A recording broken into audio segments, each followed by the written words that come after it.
Nobody told me. But I came close to losing my restaurant in the beginning for being stubborn and thinking that like, well, we'll sell more. In the end, it'll work out. But if you keep on losing and you sell more of losing, then you just lose more. But that's something that I had to learn the hard way, I guess. Yeah! Don't you eat any of the chocolate over there. Scene one. I could feel the vibration. Is that too blue steel?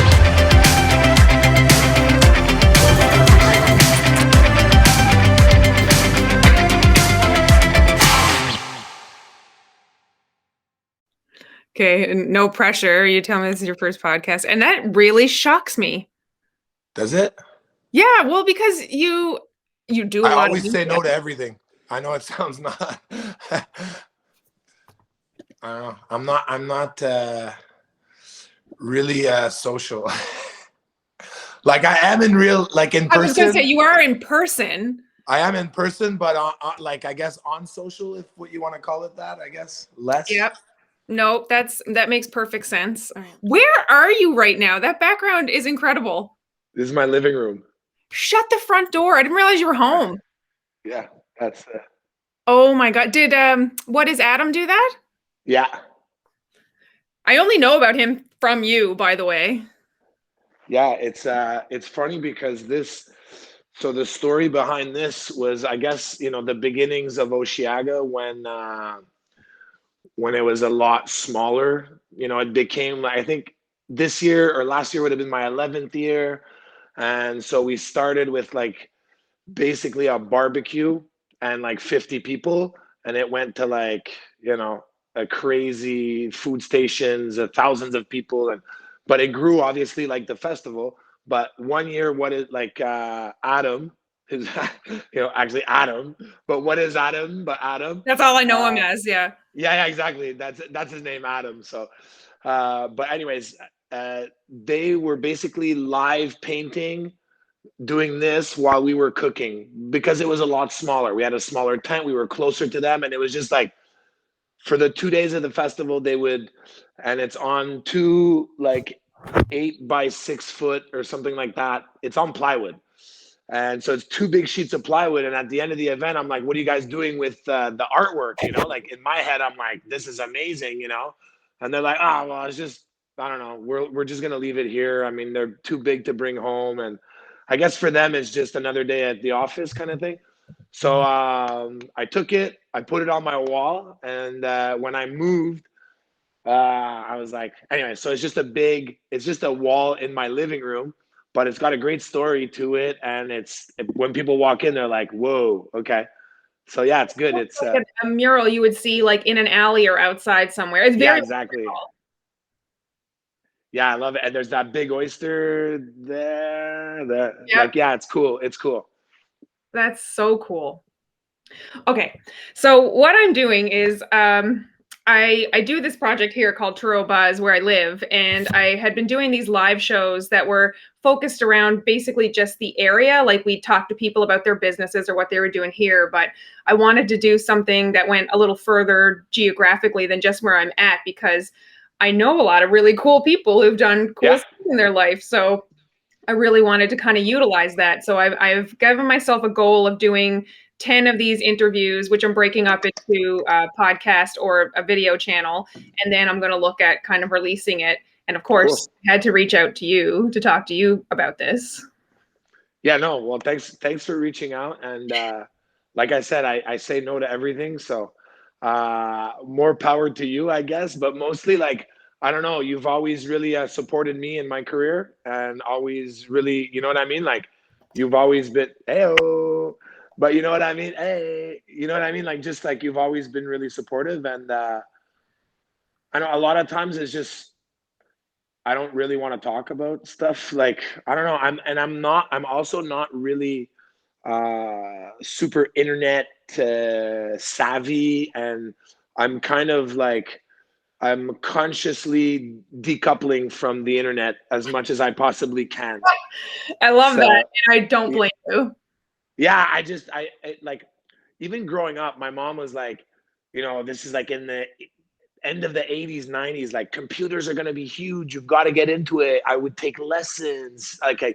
She bought me a computer. It's just like, I never touched it. I just never. And I guess it's my whole life. And then obviously technology became so easy, available, iPads, this, phones, blah, blah, blah. It's kind of become part of your life in a sense. But really, I'm kind of like, I like really keep it to a minimum just because I was never really into it. You know what I mean? Yeah, I totally accept that. And I can completely understand why, because it also opens up a totally different, trying to think how to word it. Basically, since when I started Truro Buzz, it had nothing to do with me. It was just like posting pictures of places to go and events Yeah. and things like that. And then I had a meeting with a business coach because I was like, I really want to elevate this business, and that is not my forte at all. And she looked at me and said, like, you need to be in it. It needs to be about you. People need to follow along with you and get to know Yeah. you. It was like, that sounds like my perfect nightmare. And Yeah. but it has been pretty good. I've been lucky that the negative comments have been pretty low. Like, they come in sometimes, but not, Yeah. I had prepared myself for much worse. But that's really the downside of when you get into this or putting yourself out on this. It's the haters and the negative comments and Oh my God. It's like, well, that's why, like, I come from the restaurant world. So I don't read good reviews. I don't read bad reviews. I'm just like, it's 27 years I work in restaurants, and like every restaurant I've ever worked at, when a review was coming in, it was the worst time. And and I guess, like, look, people can look at it different ways. I mean, for me, positive, negative, it's like it's hot air a little bit, because they exist only because of us, food critics. and and I guess, life is left to interpretation. So whatever that food critic sees on that one night in that moment is not necessarily representative of you know the people that aren't paid to go there, the people that come because they love it. And so I focus on the people that want to be there, and like it and come back, more than the people that, because it's and it's, nowadays it's so easy. You don't have to really even own up to the criticism. You can just post whatever you want. So coming from that world, like, a positive review is like, it makes your life. And then but then you forget quickly. A negative one and another negative one seems to stick. You know what I mean? And it's like, in the end, it's like, it's not going to change. You're going to open your doors tomorrow morning too, and you're going to have to cook another day. And, but it's so unreal how those negative comments stick. Like, you could get 199 positive comments, and that one negative one is the one you're going to focus on. It's the worst. we're humans. We're just badly built. It's just Well, like, yeah, true. it's just like, I don't know. I wish I wasn't so basic. I wish I was better, but I'm not. I'm just like, I think as humans, it's the nature of who we are. And I guess the internet has made that, instead of comparing yourself to your neighbor, you're comparing yourself to somebody in Dubai, or in friggin', Truro, or yeah, there you go. So I mean, that's why I'm kind of like, I'm so lucky. Like, I'm so lucky. I have really an amazing life, with its ups and downs. And I'm not saying it's easy, and I'm not saying but I'm really, really lucky. I never thought, you know, the way I was going in my past, anyways, I probably wouldn't be here. Like, I'm probably not supposed to. So sometimes, I work at it every day, and but so that's why I tend to, like, focus on, the reality of everyday life, and trying to live in the moment. But more importantly, like, appreciating what I have, not necessarily in material terms, but in what I have, like, like, You're you know what I mean? Like, yeah, every day, try and find the positive, but mostly not to compare myself to basically like a 3-second moment, the highlight of someone's week. You know what I mean? To always compare, and I think that's mostly what it is. But yeah, That's literally what this whole project is about, is that we get so attached to the idea of what we think our life is going to be like or where we think we're going to go.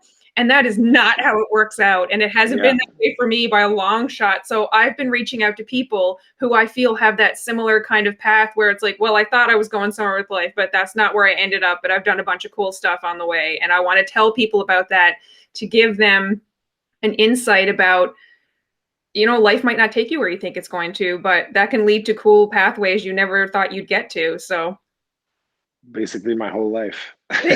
me too. Like I still can't believe I'm doing this. I can't believe I'm on my third business. Like I can't believe just so many things. And if you had to look at high school Alicia and say whether to let know I'd be where I am now, I would never have believed it. I never would have thought myself capable. Like it's crazy. Meeting Yeah. you, I had to think about it actually. And I had to look back and see. You remember when we met? Yes. I had to look back and see what the first Roots, Rants, and Roars year was, because that was when you came to Newfoundland. And I reached out to you on Twitter and said I can't remember what your comment was, something about heading to St. John's. And I was like, hey, it's Alicia's day off. We should do tattoos. And you're like, all right. And I'm Perfect. like, oh my God. Like I lost my mind. So good. It's like I can't say I lost what you it's there. Wait, Yeah, let me see how I'm not very good with, but basically seal, I guess. That wasn't the first one. The first one was the codfish. Oh, there you go. Yeah, sorry, there. There you go. Yep. Yeah. There you And go. then That's the first one. after that. So like that was I will always love Twitter for that reason, if nothing else, because it made us friends. And now it's been over 10 years. Can you believe that? Yeah. Was that when Roots, Rants, and Roars was? The 2009. Wow. Great. I mean, I don't want to be that negative guy, but it's like that's when Twitter was fun, 10 years ago, where It's not true. fun, but not It's but different. it was less part of culture of everyday life. It was more like, the other, like, we have a great, I guess, Twitter, it worked. Like you Success just, story. because there wasn't, and it was a time where there wasn't like 9 million everythings. It was very, but like there's another good one like that where the beginning of Twitter, like it's probably 10, 12 or whatever, whenever it started, a guy I play hockey with that's become a really good friend. I was playing hockey and he saw me on the ice, and we followed on Twitter, but we didn't know each other in person. And he said like, hey, did you just get off the ice? Because we need a guy for next game. Want to play? And I'm like, going in the hallway now. And then so I went in the hallway, put my head. I'm like, Max? He's like, yeah. I'm like, yeah, let's do it. And till this day, I mean, we've become like really good friends and play hockey almost every week together. So there's been there's good that's come out of it. Yeah, social media isn't all bad. It really has made good connections. Yeah. I mean, for me anyway. Well, that's the thing. I don't think it's all bad. I mean, there's It definitely good to it. It's just personally for me, I know how I am, and it's just I can't go through that many emotions in like 3 scrolls. You know what I mean? Like I can't. Like I'm just not built for it. Like ever since I have kids too, like I cry at everything. If I can't watch the news, I can't watch a movie. You know what I mean? Like I can't. It's just like, an 18-year-old hockey player scores his first goal in the NHL. I like, oh, like I can't. I'm just. I feel that's so hard because I friggin' cried this morning. Like it's been obviously we're in another shutdown, and I know it's been worse for you guys, but it's been stressful as hell. It's been a horrible week.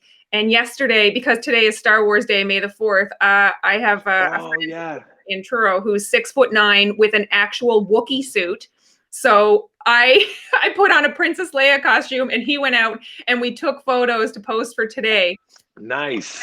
I read the comments this morning. I was stressed out of my mind, and people were like, "Thank you for that smile. I can't Very cool. This is amazing." And I'm sitting at my desk like, oh God, I couldn't hold it in. It was like such an emotional roller coaster right now, but I get that completely. Like it's crazy. Yeah, I mean here it's I mean, I don't know. I mean, also, obviously I have two restaurants. It's like I can't complain because I guess this hit when I was in like my 15th year of my first restaurant, my 10th year of my, and it was, I guess we weren't made for takeout or any of that stuff. Like that's definitely been a huge challenge, but it's kind of after 15 years, I guess. Like I don't want to say we were uh, like things were going really well. We were at the top of what we've like, it was the best. I think, sales are not necessarily, they're a great gauge of like a successful restaurant when you go to the bank. But in terms of experience and restaurant, like, you know, it weirdly happened that it was our best year, I guess, in sales and stuff, but it also is our best year in service and food and experience because of the 15 years, I guess. You know what I mean? So it was kind of like we probably maybe needed a challenge. I'm not sure this is what we were looking for, Hey, I see you but first. Maybe take 20% off that yeah, challenge. yeah, like I mean, were we at a phase that we wanted something new, like and do something? Yeah, maybe this is definitely not what we were looking for, but we were able to, I guess, like it changed the landscape of everything. And so when I look at the bigger picture and other restaurants and how we've been able to kind of do pretty well, I can't really complain. And I have two young kids, so they're disgusting. I mean, they're 4 and 7. I mean, you can't trust Okay, kids. hold I on mean, they can't. now. Sorry? 4 7. Yeah, 4 and 7. It's crazy. Yeah, so it goes quickly. So you're one of the lucky people who you, according to your book and what I've known about you, you've known you wanted to be a chef like pretty much your whole life. Yeah, unfortunately, I kind of fought it. I guess when I was basically when I was a kid, my mom always had this romantic version of a chef, and she thought it was like, I guess romantic is probably the best explanation because it's definitely it's I like it, but I wouldn't suggest it to many people. Like I'm not living the chef life now really because I kind of call myself like a retired line cook because I mean I'm still at the restaurants now. In these times, I wash dishes at the Right. restaurant because I gotta fill in where I can, and that's where I feel the best at this point. I love washing dishes because it's like it's dirty, scrub it, it's clean. I'm like Fun. instant gratification. And when Yep. it's really dirty, then I really work hard and then it's really clean. And that's even better. So but I guess my mom was always kind of the one that was promoting food and cooking and getting me involved. And then when I was, I guess around like 13 in high school, when you start to do those aptitude tests and this and that, and like, you have 20 pages of like, would you rather, you know, stand up, work 20 hours and make no money or be an accountant? And I was like, like, would Easy. you? Yeah, exactly. So, anyways, it would always come up like chef, kind of always, it was clear I was never going to sit in an office or anything like that. But even just, I needed to move, I needed to be creative. And for all these reasons, it would always come up. But I was always like, man, I don't want to be a burnout. My mom in the 80s had a restaurant for like a half second because, like a lot of people, she thought it was cool to have a restaurant, in 82. I think they were friends. They opened the restaurant, but I remember there was a smell to that kitchen. That's a smell that I've smelt in other kitchens, and it's not a good one. It's a smell of no money, and like it's like for a restaurant to be successful, you need to sell food. Like you need to sell a lot, and it's not about making money, but more like surviving. You know what I mean? And being able to cook another day, and hopefully you can scratch some profits. But it's not a given, let's say. So my mom, and I remember going to the restaurant. I would deliver bread baskets, and like I was playing restaurant, I guess. but it was a flop because the chef was an alcoholic and he was stealing food, and food costing wasn't done and things weren't cleaned. And I mean, I was like in '82, I was 6 going on 7. So it's not like I remember exactly, but there's that smell that I smell if I walk into a kitchen. I call it the smell of death, where I'm like, something's wrong. There's something not right. That happens with like, cooking is about like cleanliness first. Then it's like knowing how to calculate. People think it's like, oh, wine tastings and, picking herbs. Yeah, that's part of it. But the more important part of it is like, cleanliness, making sure you're, you know, working hard every day. Like everything it's every day, every day, every day. So I guess that was kind of like when I started to think that maybe it could be like a summer job, and working in restaurants, washing dishes, doing prep, and basically went to CJEP, which is like, I guess, high school, like grade 12, 13 or something like that here in Quebec. And then started university and basically quit to go to cooking school because I was already working in restaurants. I went to Banff when I was like 17, like every Quebecer. I went out west for the summer to get like smashed and do stupidities, I guess. And so I was working at the, If we all know it. yeah, well, I mean, you were in Newfoundland before, and my 2 roomies back then were from Newfoundland, Oh and God.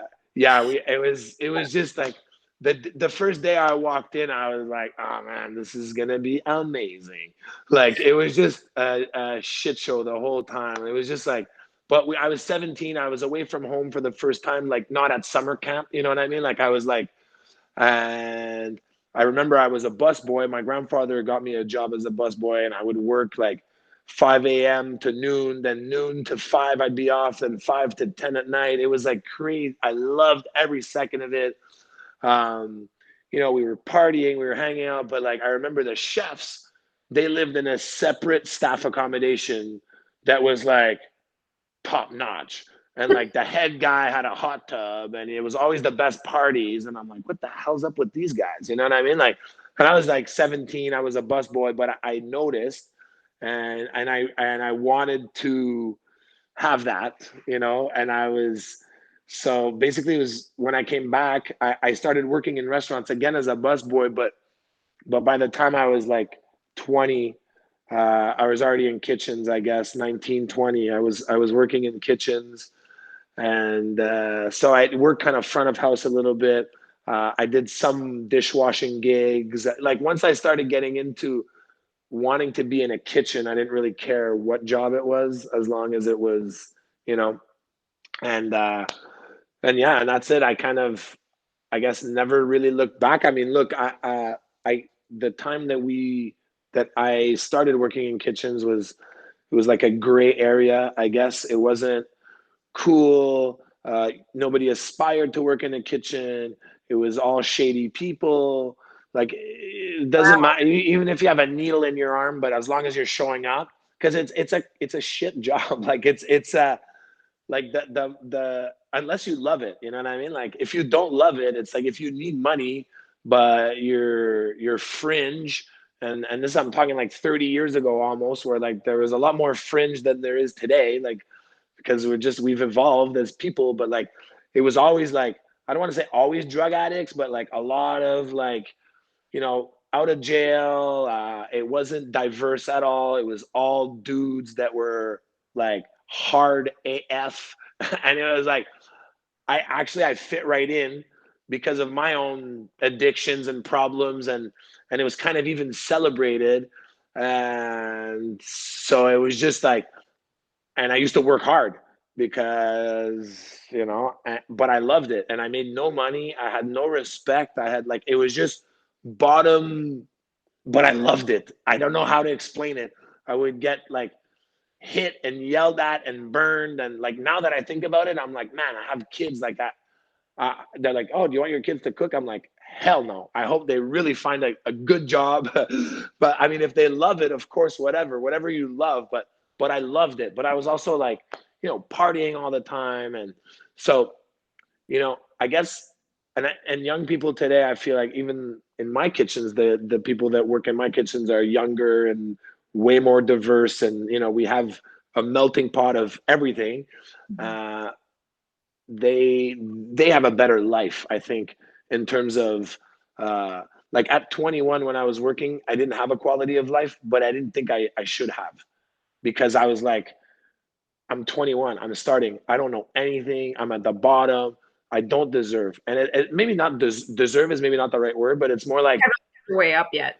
yeah. And like now I'm like, I realize like life is short, and you should, even though you're 20, 21, be respected and have a chance to have maybe 2 days off and money in your pocket and be able to buy new shoes. And and I feel like back in the day, not that like my bosses were, but like my bosses wouldn't say like, hey, maybe you should chill out on the drinking and the drugs, and like, instead of feeding me a little bit more of it, kind of, what I mean? Like, and I'm not blaming anybody but myself in any of this, but today, myself as a boss, if I see somebody that's going down, I will definitely mention it to them.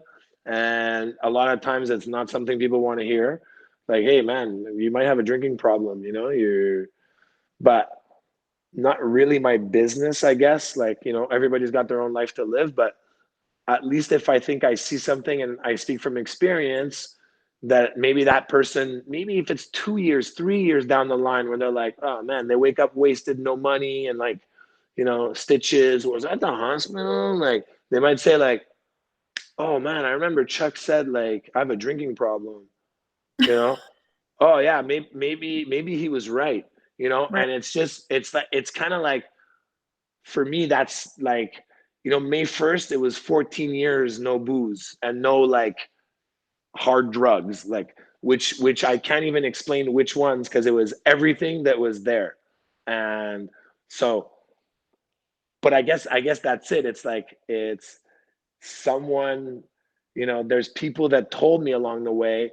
Once there was an 18-year-old kid, I was going to work on the subway, and I partied like Tommy Lee at a strip club that night. Like, I don't know who I thought I was.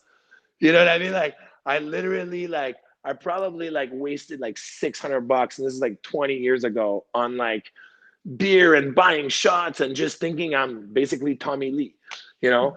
And I'm going to work because I got a prep job, and I got to be there at 9 a.m., which is for kitchens is insane early, back then. And so I'm in the subway, and it's like 8:30, and there's this 18-year-old kid that's like, hey man, I was at the strip club last night because it's my 18th birthday, and I saw you.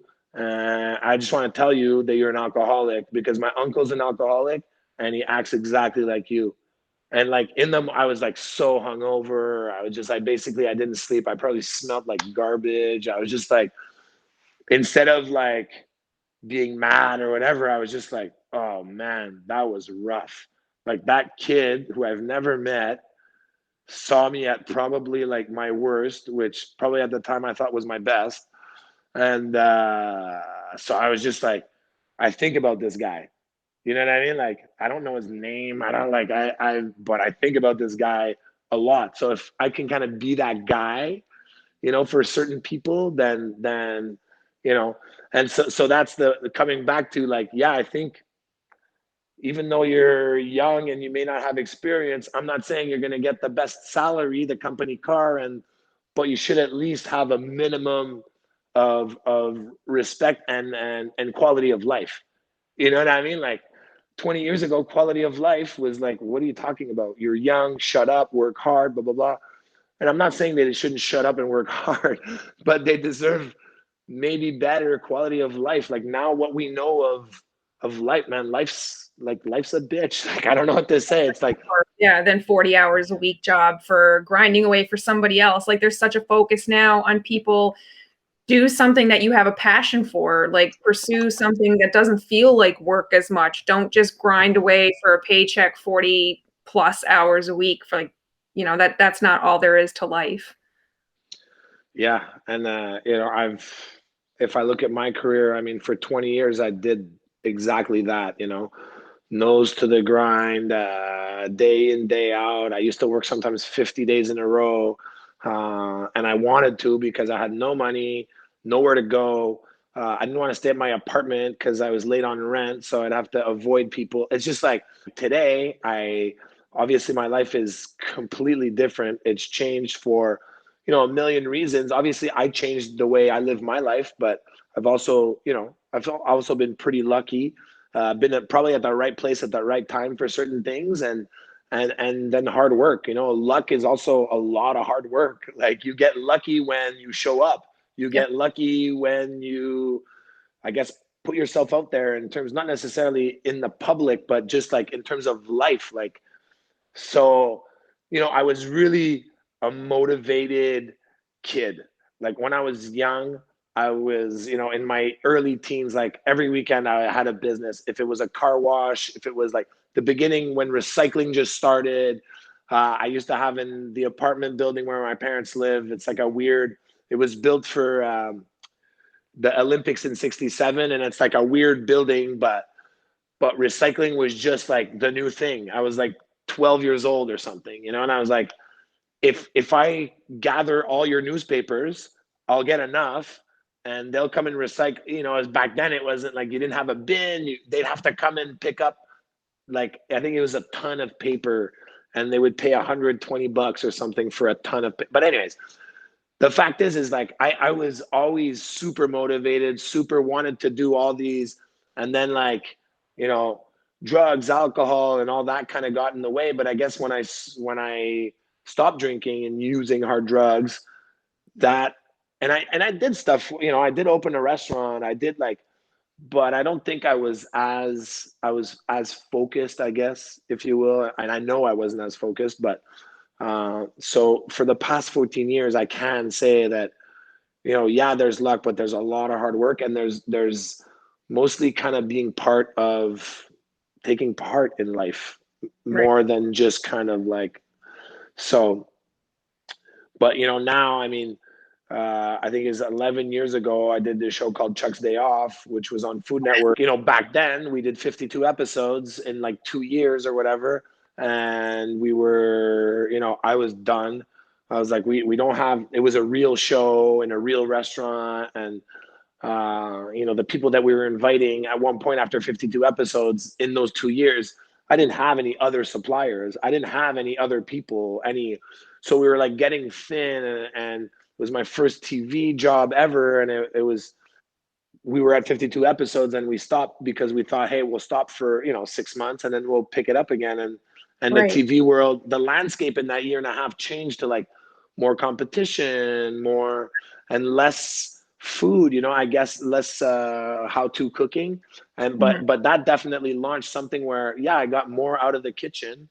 But after like 17, 20 years in kitchens, I was excited to kind of get out a bit and do something else and try my hand at, and you know, cut to now where it's like I do, you know, a whole bunch of different stuff, and I think that's the Do you ever? So yeah, how old were you when you started? So Garde Manger was the first restaurant, right? yeah, and it was 2006, so I was 30, I guess 30 years old, right on the nose, because I'm born in '76, so Right. 2006, 30, yeah, yeah, How much time was between when you opened that restaurant and then got approached for the show? I would really love to hear how that happened because I still remember the first time I saw you on TV was actually a Hellman's commercial, I yeah, think, with Anna Olson. Was that right? yeah, and that was Isn't that like crazy? I can't believe that sticks out in my brain, but I remember that because I remember seeing you covered in tattoos, knowing that this was something that appealed to me at that age, which was like forever ago before I was even tattooed. But I remember that being an impact on me, that commercial. it's funny because like that commercial, Chuck's Day Off, you know, I was pretty heavily tattooed. That's like you know, a while ago, but I mean, on TV, it was like now it's the style or like the art director of the commercial and the show. They were like, okay, but we need to get this guy a long sleeve shirt. Like this is not happening, right? And I'm like, I never done anything like this. I'd never done any of that. I'm like, I don't know. I mean, and then, I guess they were like, I'm like, I wear a black t-shirt. That's what I told them. I'm like, I wear a black t-shirt every day. I don't think about what I'm going to wear. I don't look for shirts. I don't try and buy anything. I wear black t-shirts. I'm like, that's what I wear. I wear that. And back then, 15 years ago or whatever, when we were rebelling against chef whites and all that, because we grew up in the system of, you got to work, you put on your chef whites, and like, it was a loss of identity, I guess, for us. And we're like, we wanted to, I mean, look, it's not, I wasn't even that young, but it was like that generation in my 20s where we wanted to break from the mold and kind of, I guess, like, not be that classic chef, what we were trained kind of, I guess. And so they're like, yeah, wear a black t-shirt. I was like, all right, cool. But the art director was like, whoa, I'm really like, and it felt like, I don't even know. I wish I was more like in charge of like saying, hey, I want to be me, but I don't really remember how it went. But the way Chuck's Day Off came about was basically a whole bunch of like series of events, but like in Quebec, I guess cooking shows were getting popular, and producers would come to the restaurant for dinner because it was the hot spot and it was a new place. And so everybody used to come and party and eat and whatever. And I would get approached like, and I was like, ah, man, I don't have time. I don't even know. Like, I have enough on my plate, literally. yeah, I was like, man, and that's when like I can't, I opened the restaurant for 3 months. We were killing it, but we were partying like maniacs. I went to rehab for a month. I come out, I'm partying even more, because it's not like you go there and you're fixed. You got to work on it. But anyways, but there's a lot, so many. So I was just like, hey, so it's like 2 or 3 people had approached me, and then finally, I called up one of my friends, Rebecca McConan, and she told me I talked to Anne-Marie Wittenshaw and like blah blah blah blah blah, and she basically produced a 5-minute little Chuck's Day Off, like an interview with me cooking a recipe. And I remember we wrote like by Sharpie on the CD, because that's where we went to bring it to the production company, and we really wrote like Chuck's Day Off, because we are like, well, and we never thought about it.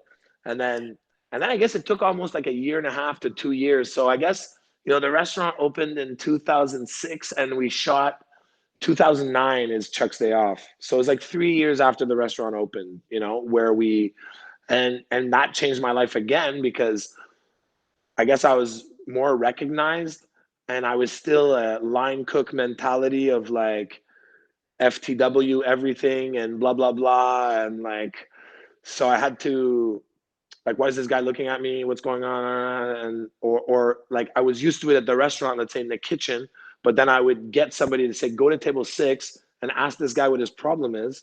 Like, is the food not good? Is there something? Because the guy looks pissed and he's staring at me. They were like, no, it's because we saw you on Chuck's Day Off. And I'm like, and I didn't know how to deal with it. I didn't know how to deal with that. People staring, I guess. And I guess it's more specifically in the restaurant. The show was in my restaurant, so people were coming to, but it took a while to feel comfortable in that. And now I guess it's completely different, because I'm not in the kitchen every day, like cooking. At one point it was like, I'm still really cooking. I'm still really the chef, but I'm also on TV, and there's people coming to the restaurant that are really excited to meet me, but I'm really in the shits, putting out tables 6, 8, and 12. And I don't have time to talk. And I'm a cook in my mind.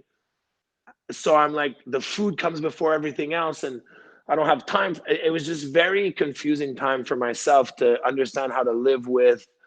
And I mean, I think the bottom line is that now it's very simple. It's I'm a normal dude that is lucky, that has had so many chances and done things that I like and some things that I dislike. But the outcome of that is some people may know me, and like, it's very easy now. I'm like, if anybody, the people that hate me, they're gonna hate online, but to my face, they won't say shit. So Yeah. I'm never worried about that. And the most of the people that want to say something to me, and it's not like I get mobbed, you know what I mean? Like, but most people that I'll just like be a normal human being and say, hey, man, thanks, I appreciate it because of you, I exist in a sense in that world, and like, you know, I'm not comparing myself to a celebrity, but I'm the little mini celebrity part of my life is more of a blessing than a curse, because I'm like, man, if this person's excited to say hi to me and they've watched my shows and they've eaten at the restaurant, it's like I'm pretty lucky. Like I see that as, you know, like I've done events in PEI where you've come to encourage me in my events, and I appreciate that. And so I guess it's like at the beginning was hard for me to manage all that in my head, because I also wasn't drinking and doing drugs to like erase my memory every day to start fresh. So it was just like, I guess it's just learning, you know, and it's like nobody can really talk to you about it because it's a unique thing. Like in my world, it was all kind of new, you know what I mean? Hmm. So, Did you but ever think, sorry, going back to when you said about how you guys were kind of rebelling against like the white shirts and how you came up, and when you started your restaurant and then got into the show business side of things and obviously started to get some degree of celebrity and people are reaching out to you and saying I exist to you, did you ever expect to be that kind of unconventional role model for the people who didn't fit into that stereotype that went with it? Like that's huge. yeah, but never, not even once, not, you know what I mean? Like I always say, like I was a bit too stupid and didn't really understand things enough to see any of that at the beginning, you know what I mean? Whereas like Well, you never think I, that's where it's going to go. You're like, okay, I'm going to cook exactly. a show about cooking, but you don't realize how you were going to affect people. Like that mayonnaise commercial that resonated with me because I was looking at this tattooed person who could not be further from Anna Olsen if you tried, and the Yeah. contrast between, and that you became a business owner and a show personality, and that you were tattooed and different and goofy and authentic, and that was so not what had been on TV or in restaurants and commercials before that. So obviously people are going to be attracted to that, like, oh my god, someone like me. Yeah. Yeah, for sure. And I mean, look at kitchen culture now, and like, Oh, and that it's kind of what I've always said, you know, to and exactly to your point in the beginning, people would always be like, I really never thought of, you know, you as a chef or as a, but I'm like, because you don't really know, because we're in the back and we're never typically allowed out because we look like this. That's why you've never seen us, because we shouldn't be out. You know, like we're look at us. This is what we look like. So it was kind of like, yeah, exactly. Well, yeah, it was kind of more like in I guess even me at that point was like, well, you're not gonna let me do that because I'm like crash and burn, dude. Like I look like this because I don't think I'm gonna live past 30. You know what I mean? Like in I do not share that sentiment, FYI. I hope to live a very long time. no, but like in my mind, when I started getting tattoos Yeah. and living like skateboarding and like just this punk rock mentality of like no future, live fast, die young. I was like, man, I'm a friggin' line cook in my mind. And back then, I'm like, what am I? I'm not. What am I gonna do with my life? Like this is the highest of. I never saw a future really, and it's not. And I say it, and it sounds negative, but at that point in time, it was like I loved it. I loved that I was like a kitchen rat with no future. That like it was like my identity. It was who I was.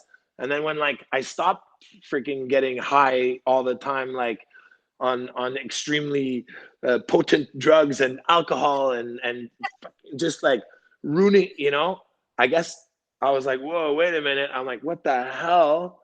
You know, like I started getting more tattoos when I got sober because I could afford them.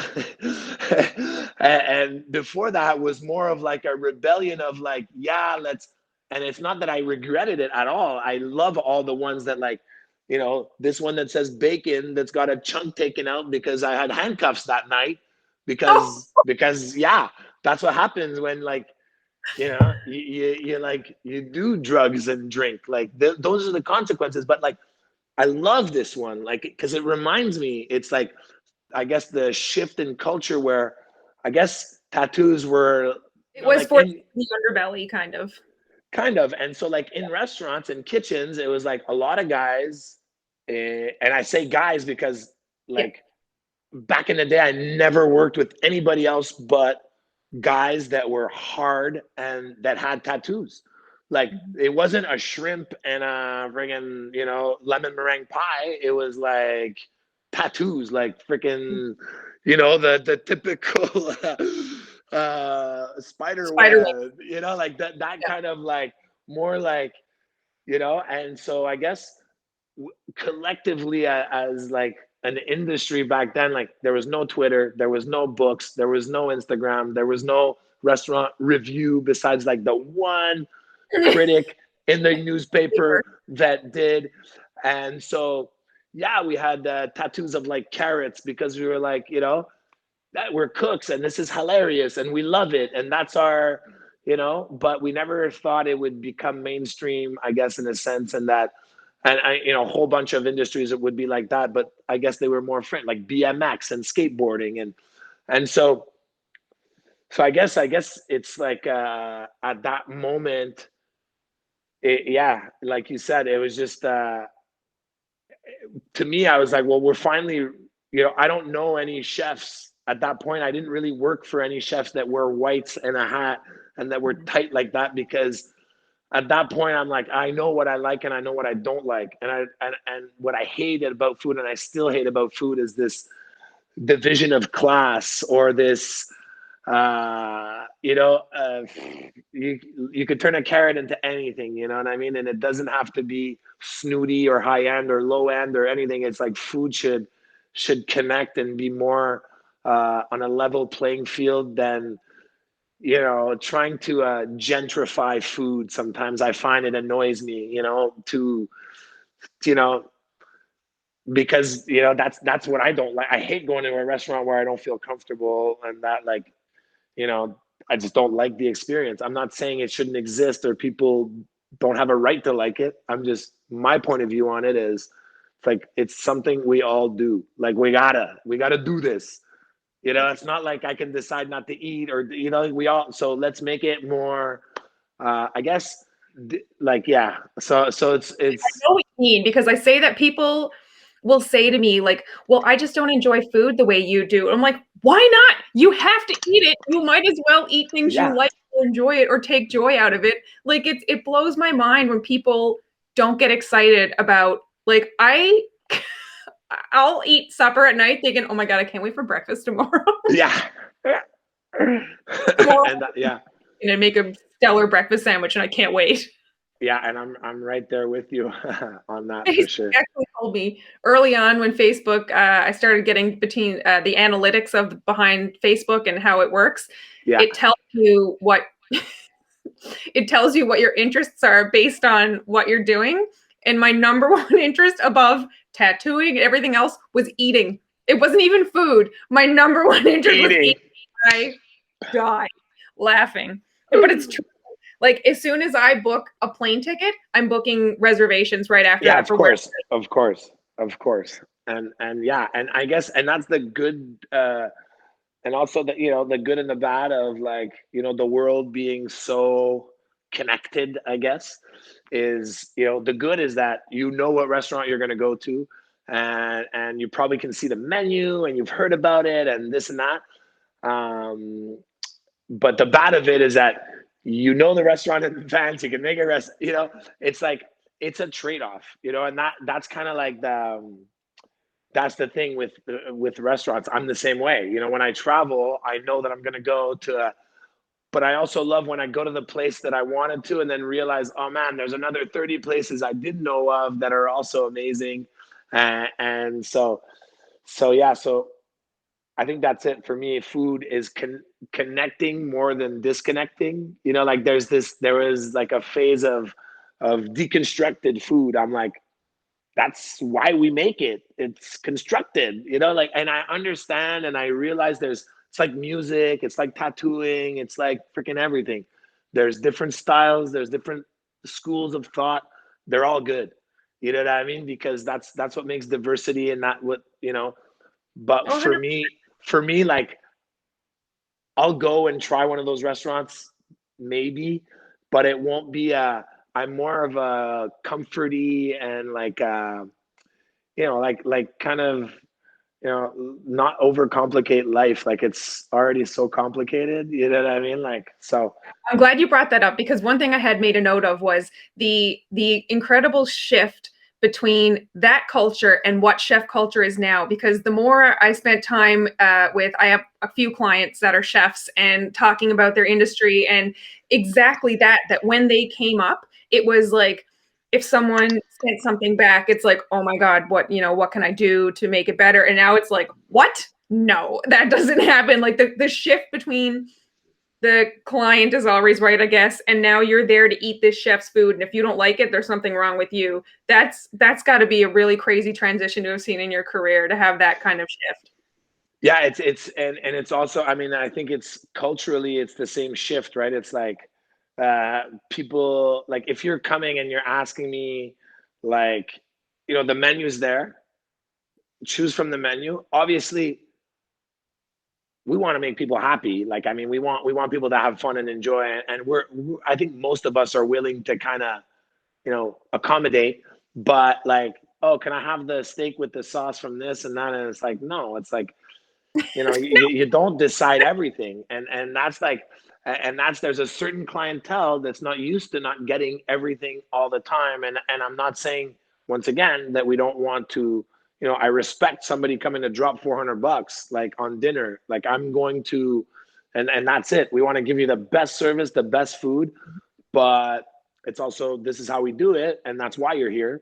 And you know, like, I'm not a vegan restaurant. Do I have certain things that are? Because yeah, it's just natural. Like, Mhm. we have some items, we have some things, and we're willing to do certain things, but I'm not gonna make you quinoa because you're on a 5-day fast and now you're allowed to eat a certain, you know, like that's a thing, like giving us a card of like a million allergies. I'm like, well, I literally say you can't eat here. If you have Mhm. 27 allergies, I'm sorry, but you can't eat here. No, well, Yeah. it's like, it's more of a suggestion. It's a suggestion. I like, the only one is like garlic. I'm allergic to garlic. I'm like, convenient on a Saturday night on a first date, you're allergic to garlic. So there's, once again, we're in the service industry. We're in the service industry. You know, I do believe that uh, you know, no matter who it is that walks in, no matter what you should get, you know, really, but it's the world of today is not, I'm not going to fake blow smoke up somebody's ass to make them, you know, but we do try and accommodate, and we want people to have a good time. And that's what I think, like, a little bit sometimes, when I say the gentrifying of food is like, you know, sometimes you walk into a restaurant and it's like, oh my God, they've like invented fiddleheads. And it's like, almost feel like I'm bothering you that I'm here. It's like, nah, I get it. You're Mhm. cool. Things are hip. It's happening. But like, it's still the service industry. So I think there's a fine line there. So going one step further than that, how crazy is it that you have your own brand of food and cookware? Crazy. I mean, that's kind of been, I've been poo-pooing it, I guess, for a long time, if that's a term, because It I've is. always seen stuff I don't like, mostly like, uh, I guess, chef branded lines, if you will. Like, most of the time, I'm not crazy about them, and I like more the classics, like the Creuset and the, you know, the all clad, which is like a good quality pan that's no fla and gadgets. You know, a lot of times when you have a chef brand, it not necessarily better. It's just like, what can, so I, for me, I mean, I've really been lucky that we worked really hard on it, and it's something that I stand behind, that I really love cooking with, and it's just simple. That's my style also of cooking. It's like just good quality, simple. There's not crazy gadgets really. It's just and my like the stuff that I like the cast iron and the enamel cast iron and the braising pots and stuff that like you buy that are a little bit more expensive but that last a lifetime. Like the brands like the Creuset and the Staub and the that have been around for. So I work with Brown, and the company basically we build everything from scratch, from the colors, from the feel, from the handles, from the. So yeah, it's crazy. I mean, I honestly like buy less, cook more. So like my the line of my food is like staples of like things that you're not gonna make. Like Oh, it's vinegar so most of the time, and like the little those. antipastos and things that I love Yes. to eat and that we would make at the restaurant. And so is kind of evolving into now we've got like linens coming out and rags, and I worked with artists and people that are so it's been really like probably a lot more work than I thought from what it was in the beginning, but going back to like my life changing and my job kind of changing, what I mean? It's like it's just another thing that and I'm lucky that I have a team. I have my Christine Connolly and Sabrina, who Yes. so they're mostly, I guess, in charge, and then I get the uh, you know, I'd like to say my name's on it, so I'm in charge, but really the chefy stuff and Yeah. the feel and like that's definitely my input. But then we really work as a team in terms of what we want to do and the design and the look and feel. And because I guess before I was just like as long as it's quality, but now like I cook at home. I have two kids. I never cooked at home before. I never had that, I would cook professionally, so come home and order food or already eat at work, and my life was just eating and cooking all the time. Now it's like, well, I have two young kids that I cook for, like it's just that's the reality of my life. And during the week, it's like breakfast has got to be served at 6:30 in the morning every day, and like so I do cook at home. And so I think my kids have shifted my culinary. It's kind of like I guess stages in life matter, I guess, and they are real. Like, I'm 44 now. I'm not where I was when I was 24, and I'm not where I was when I was 34, and I'm probably not going to be same at 54.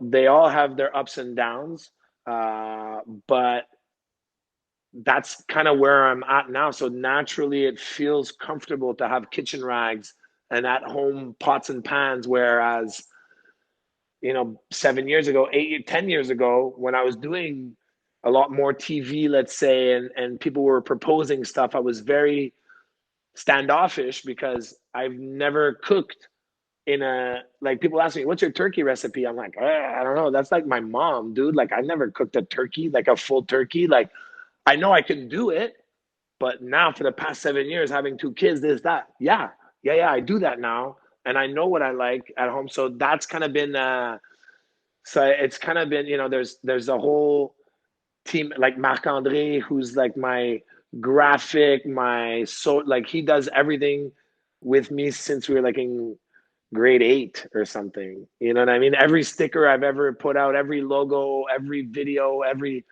so I have a team of people that I've worked with, you know, my partners at the restaurant, for so long. So I definitely have a small circle of people that like do all the work, I guess, because I know I do a lot of work, but like we were coming, like, find something that you love, and it's a cheesy kind of thing that, like, when I was like 16, I was like, oh my God, really? Find something you love and you never work a day in your life? Like, oh, what is this old Oh, weirdo saying?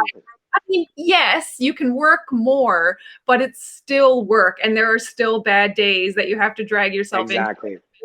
Yeah. Most of the time it's like, yes, you need tools and you need the right equipment, but more importantly is that you need like the basics always really, really kind of work really well. And then once you've got that, it's like anything in life, right? Like once you have that, then you can. But most people at home have dull knives, don't have a great setup. You know what I mean?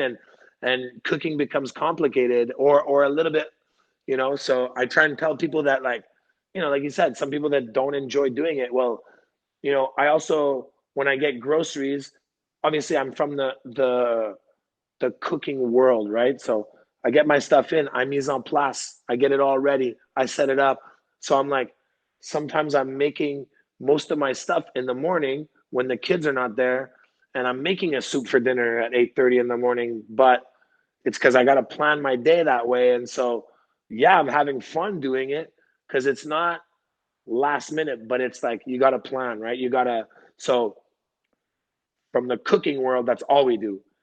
You know what I mean?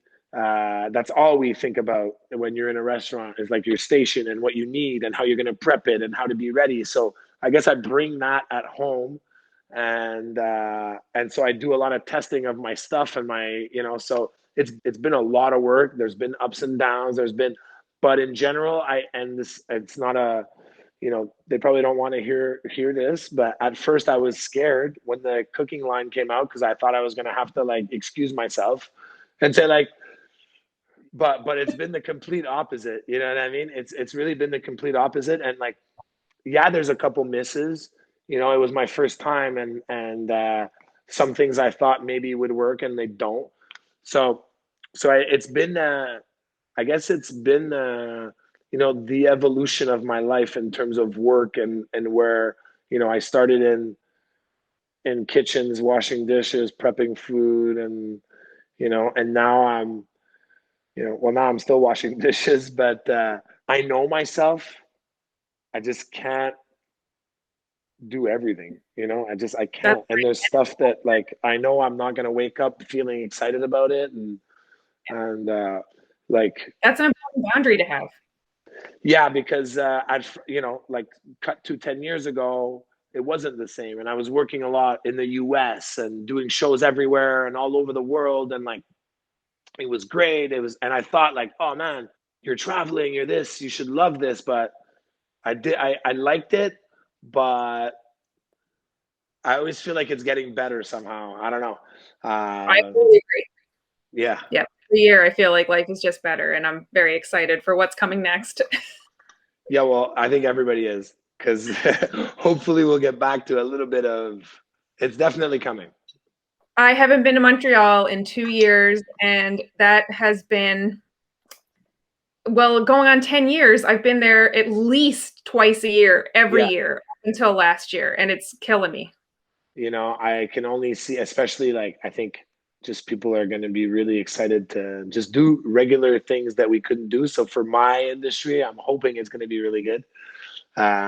You know, I mean, It will. I think people are eager. Like when restrictions eased and we were able to go to restaurants, I don't think I ate at home for a week. yeah, And I just wanted to support people, but I like that social aspect. I like eating restaurant food. I like the atmosphere, and I'm yeah. very eager to get back to that.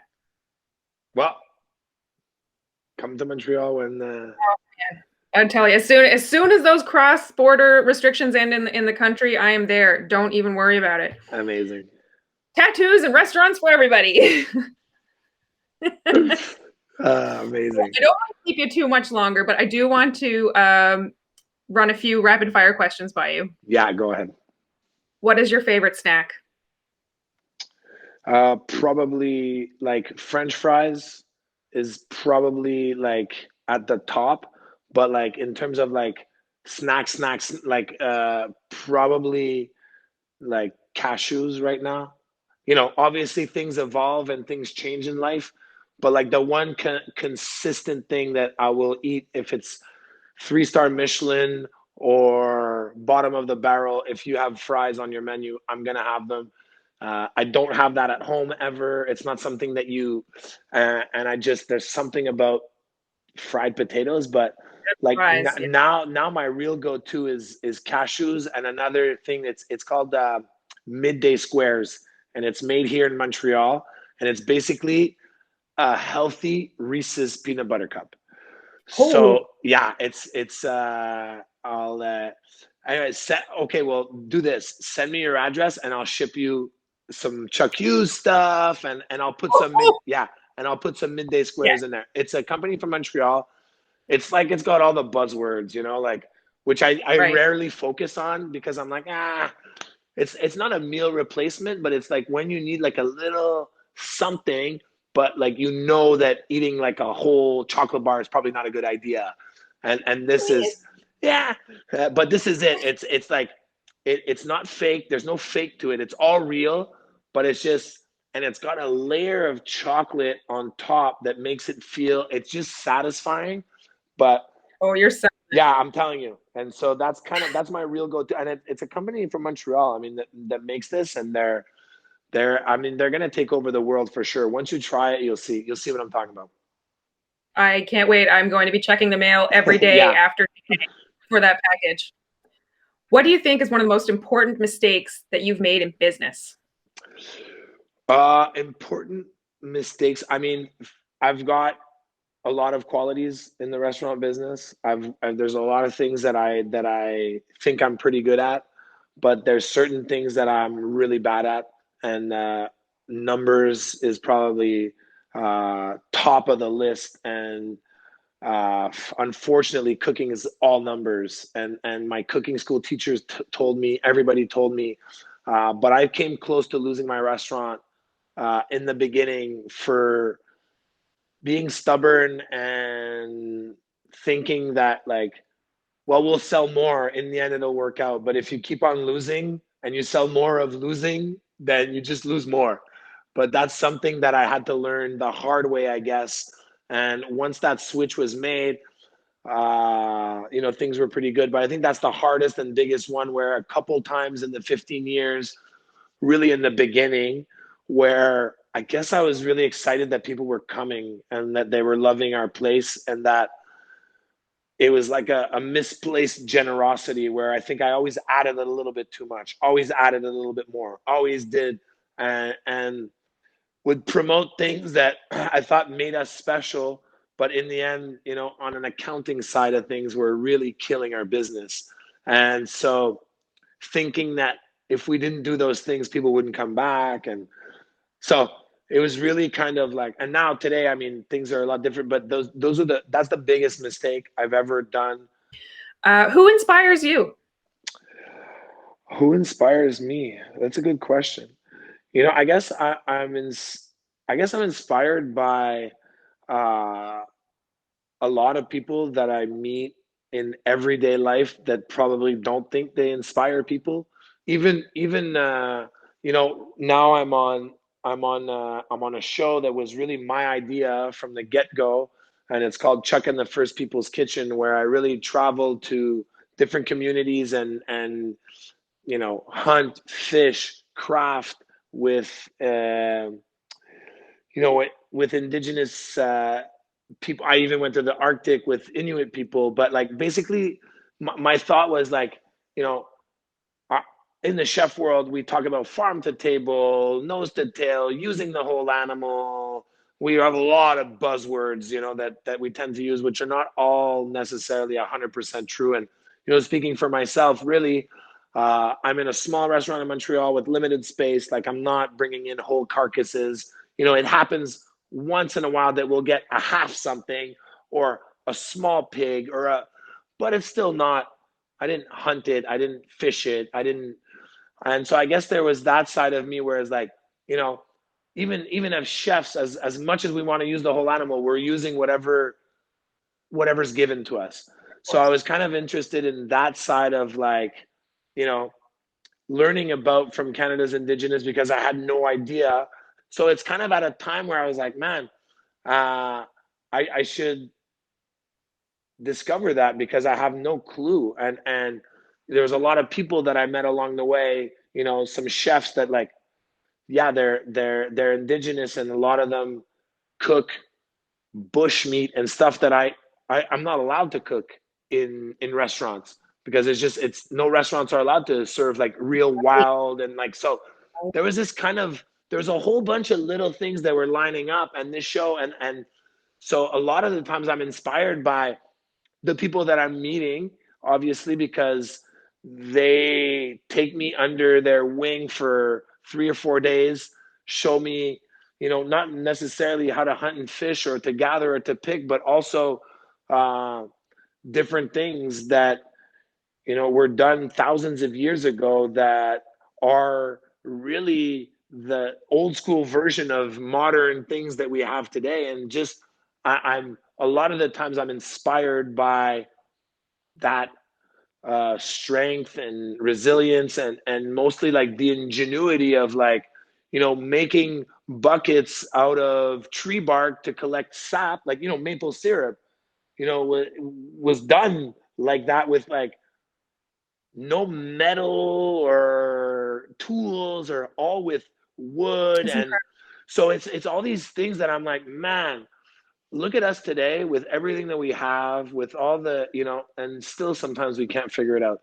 So I'm inspired by right now, at this point in time in my life, and I'm spending, I'm on season 2 now, and so I'm, I was fishing this weekend in northern Quebec, and so I guess at this point, I've been inspired by a million people. Like when I was really young, weirdly enough, Martha Stewart was my hero. I still like her a lot, but like when I was growing up, and there was no cookbooks, and there was no magazines, and there was no Twitter and Instagram, and it was really like, going through whatever my mom was buying or whatever was around. I used to remember, like, even though I didn't look at all like Martha Stewart, and you wouldn't put me in the same, you know, phrase really. But for me, the aesthetics and that simplicity is what I really loved about her. Um, and it's still like that today. She's, it's weird because not necessarily the person, not necessarily but there was something about Martha Stewart cookbooks and the way that everything was really kind of high end, but super, always very simple, and not like high end and fancy, but in a basic way that I was like, really a bit like Italian food, where you really focus on the goodness of stuff, and bringing the best out of it, but without kind of. So that's what right now what I'm inspired by. The short answer. That's incredible. Well, you inspire me, and your incredible zest for life that just keeps evolving with your own life. It's been invigorating getting to talk to you again after so long. I'm so glad to hear you're doing so much and that things are going well, especially in these very trying times for everyone. And hopefully it's not too much longer, and maybe we'll either be in PEI or Montreal. I really hope so. And Yeah. I guess when I want to know more about you and what you're doing now, I should pick up the phone or start my own podcast so I can invite you. Well, Maybe you know what? Maybe I'll just we could do I don't have to start a podcast. We could just do FaceTime or something, and touch base, because I guess I gave you a lot about me, and I haven't seen you in a while. So I mean, obviously I know you're up to this, so that's good, and hopefully you're doing well. I'm assuming the tattoo world isn't much better than the restaurant business right now. So no, we have good bursts. We're open, closed right now, but yeah, it gives me time to do these things in the off time. So I can't be, it's making the most out of a bad situation. exactly. Well, I hope Charlie still remembers me by the time I get up to Montreal again, because it's been a few years, and kids are fickle like that. Yeah, but once the tattoo machine starts going, he'll remember. That's very true. Yeah, big part of his growing up life, really. Yeah. Well, that's awesome. I am beyond honored that you did this, considering you haven't done any other podcasts. My mind is blown. I was like, I'm just going to put it out there. I don't know if I have to go through his management with this request, but I'll just see what he says. No, I'll just send the check directly to me. It's all good. No, I'm joking. Amazing. Well, no, thank you. And yeah, let me know when this all comes together. I will. I've got 3 more episodes to shoot, and then I'm going to look at the release date and where I'm going to put them out and stuff. But yeah, I really appreciate you being a part of it, and I can't wait to come visit again. And I'm eagerly going to await my package of those. What are they called? Millionaire? What are they? Midday Squares. Midday Squares. I'll put a whole bunch of stuff in there. But yeah, so just text me your address, and I'll send that. I'm on it. Thank you so much. Bye.